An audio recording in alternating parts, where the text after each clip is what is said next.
السلام علیکم dear students, آج ہم حمد کے شعروں کی تشریح کریں گے۔ حمد نحم کلاس کے اردو لازمی میں سبق نمبر 13 اور حصہ نظم میں موجود ہے۔ حمد کے شاعر ہیں خواجہ الطاف حسین حالی۔ پیارے بچوں، اگر آپ نے ابھی تک میرے چینل کو سبسکرائب نہیں کیا تو ابھی سبسکرائب کر لیں اور بیل آئیکن کو دبا کر نوٹیفیکیشنز بھی آن کر لیں۔ بہت شکریہ۔ قبضہ ہو دلوں پر کیا اور اس سے سوا تیرا، ایک بندہ نافرماں ہے حمد سرا تیرا۔ قبضہ قابو میں کرنا، سوا علاوہ، نافرماں ایسا شخص یا انسان جو حکم نہیں مانتا، حمد سرا اللہ تعالیٰ کی تعریف کرنے والا۔ اس شعر میں شاعر اللہ تعالیٰ سے مخاطب ہو کر کہتا ہے کہ اے اللہ، میرے دل پر تیری ہی حکمرانی ہے۔ اس بات کا سب سے بڑا ثبوت یہ ہے کہ میں تیرا نافرمان بندہ ہونے کے باوجود تیری ہی تعریف میں مصروف ہوں۔ انسان کو اللہ تعالیٰ کی عطا کردہ نعمتوں پر اللہ کا شکر ادا کرنا چاہیے اور اس کا حکم ماننا چاہیے، مگر وہ ایسا نہیں کرتا۔ اس کے باوجود اللہ تعالیٰ انسان کو اپنی نعمتوں سے محروم نہیں کرتا۔ انسان چاہے اللہ کا نافرمان ہی ہو، وہ بھی مشکل میں پکارتا صرف اللہ ہی کو ہے، کیونکہ اسے پتہ ہے کہ اللہ ہی سچا مددگار ہے۔ شعر نمبر 2۔ گو سب سے مقدم ہے حق تیرا ادا کرنا، بندے سے مگر ہوگا حق کیسے ادا تیرا۔ گو کے معنی اگرچہ، مقدم پہلا یا افضل یا سب سے اہم۔ شاعر کا موقف ہے کہ اللہ تعالیٰ کی بے شمار نعمتوں کا شکر کرنا انسانوں پر لازم ہے، لیکن ہمارے لیے ایسا کرنا ممکن نہیں۔ اللہ کے جو حقوق اپنے بندوں پر ہیں انہیں پورا کرنا انسان کے بس کی بات نہیں۔ اصل میں الطاف حسین حالی اس شعر میں انسانوں کی عاجزی کا اعتراف کر رہے ہیں کہ اگر کوئی یہ سمجھتا ہے کہ وہ اللہ کا حق ادا کر سکتا ہے تو یہ اس کی خام خیالی ہے۔ انسان کا ظرف محدود ہے، وہ چاہنے پر بھی اللہ کا حق ادا کرنے سے قاصر رہتا ہے۔ شعر نمبر 3۔ محرم بھی ہے ایسا ہی جیسا کہ ہے نامحرم، کچھ کہہ نہ سکا جس پر یا بید کھلا تیرا۔ محرم واقف، روشناس، جس کو آپ جانتے ہیں۔ نامحرم نا آشنا، نا واقف، جس کو آپ نہیں جانتے۔ بید راز۔ شاعر کہتا ہے کہ اللہ تعالیٰ کو جاننے کا دعویٰ کرنے والا بھی ایسا ہی ہے جیسا کہ نہ جاننے والا، کیونکہ جس پر اللہ کے راز آشکار ہوتے ہیں یا واضح ہوتے ہیں وہ کسی کو کچھ کہہ نہیں سکتا۔ جو لوگ خود کو اللہ کی طلب اور تلاش میں فنا کر لیتے ہیں ان پر اللہ کے راز کھل جاتے ہیں۔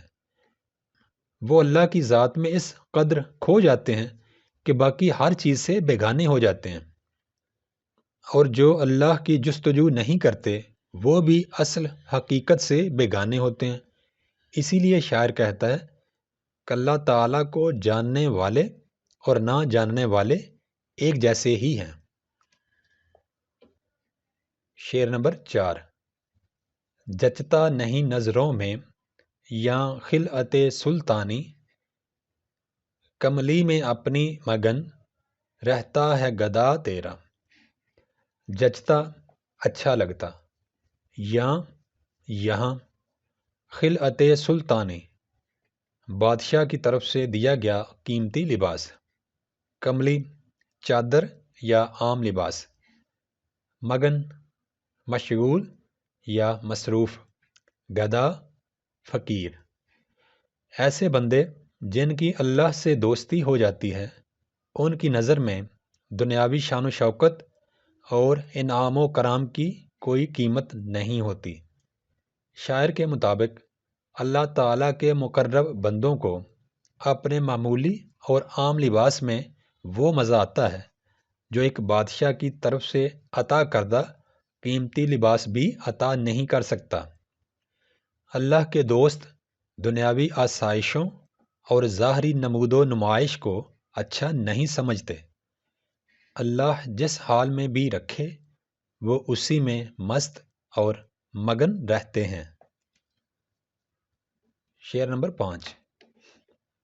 تو ہی نظر آتا ہے ہر شے پہ محیط ان کو، جو رنج و مصیبت میں کرتے ہیں گلہ تیرا۔ محیط گھیرا کرنے والا، شے چیز، رنج دکھ، گلہ شکوہ۔ خواجہ الطاف حسین حالی اس شعر میں بیان کرتے ہیں کہ کچھ لوگ رنج و الم اور مصیبت میں گرفتار ہونے پر اللہ تعالیٰ سے شکوہ کرتے نظر آتے ہیں، لیکن ان کو بھی ہر طرف خدا ہی محیط نظر آتا ہے۔ ان کا اللہ سے شکوہ کرنا اس بات کی دلیل ہے کہ وہ بھی اللہ کی قدرت کاملہ پر پختہ یقین رکھتے ہیں اور یہ بات مانتے ہیں کہ اس کائنات میں اللہ کی مرضی کے خلاف کچھ نہیں ہو سکتا۔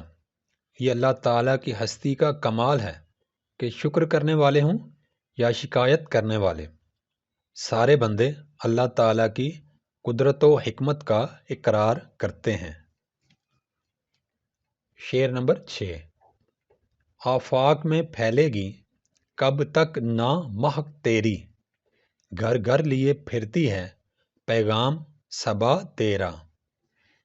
آفاق افق کی جمع اور افق آسمان کو کہتے ہیں، لیکن یہاں پر آفاق سے مراد دنیا ہے۔ مہک خوشبو، صبا پچھلی رات یا صبح کے وقت چلنے والی خوشگوار ٹھنڈی ہوا۔ اس شعر میں خواجہ الطاف حسین حالی کا کہنا ہے کہ جس طرح صبا پھولوں کی خوشبو ہر طرف پہنچا دیتی ہے، اسی طرح توحید کا پیغام بھی ہر گھر تک پہنچتا رہے گا۔ یہ انسان پر منحصر ہوتا ہے کہ وہ اس پیغام کو اپنے دل میں کب جگہ دیتا ہے۔ صبح صبح ٹھنڈی ہوا اللہ تعالیٰ کی حمد و ثنا کے گیت گاتی ہوئی ہر جگہ پہنچتی ہے۔ ایک دن پوری دنیا اسلام کی روشنی سے منور ہوگی اور ہر شخص اللہ تعالیٰ کی وحدانیت پر یقین لے آئے گا۔